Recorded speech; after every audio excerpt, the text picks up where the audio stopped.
Hey guys, in this Spark AR Studio tutorial I want to show you how you can create a monochrome effect like this for your next Instagram filter. So let's go!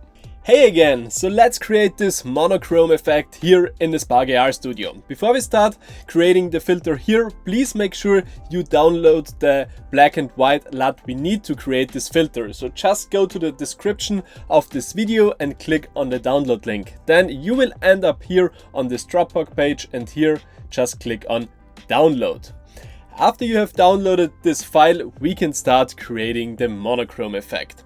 So the first thing is, of course, that we import the LUT we have just downloaded. So for this, we go to our assets panel, then we click here on the little plus, then we go to asset, and here we select color LUT. This is very important that we import the PNG file in this way, because otherwise we cannot create the shader patch. So just click here on color LUT and then here select the black and white LUT we have just downloaded and click on open.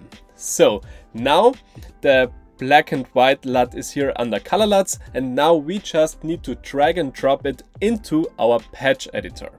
And now Spark AR will automatically create this color LUT shader patch, and this is why it is important that you import the LUT in this way and not per drag and drop.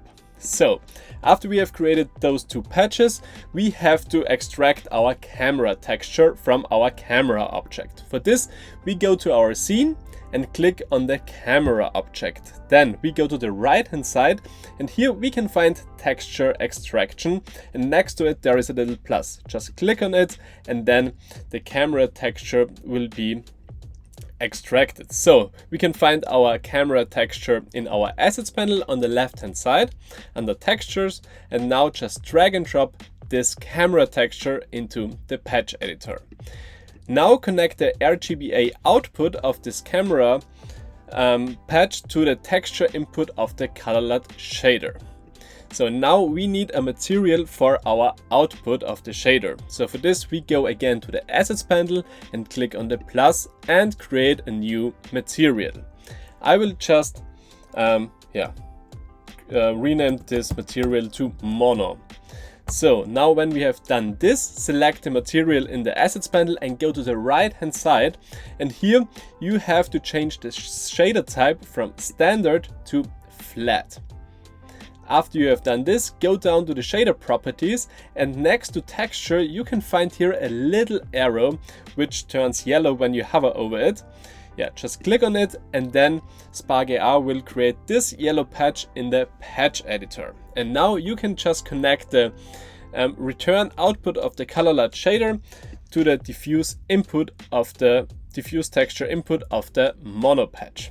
So now nothing has changed here in our viewport, but we will change this now. For this, we go to our scene, and here we have to create a rectangle. So for this, go to the plus and search for rectangle. When you have found it, just click on insert. So now we can see that there is a little rectangle on the left upper corner, but we want that it stretches all over the screen. So for this, we select the rectangle on the left hand side, go to the right hand side, and here we set the width and height to fill. For this, we just click here into the field and select fill width, and the same for the height. Click into the field and select fill height. So now it stretches all over the screen. And now go down to materials, and here is also a little plus. Click on it and select the mono material we have created. So now we have a black and white screen, but now we will give it a little bit of color. For this, we go to our assets panel and select our mono material.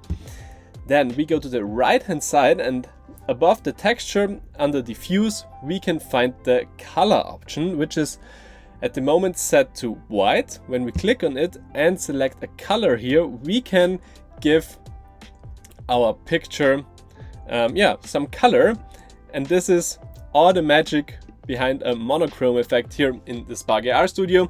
Now just select your color you want to have your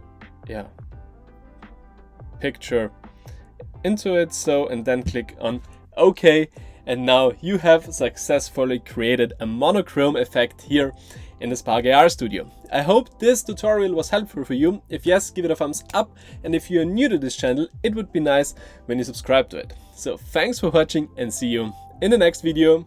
Bye!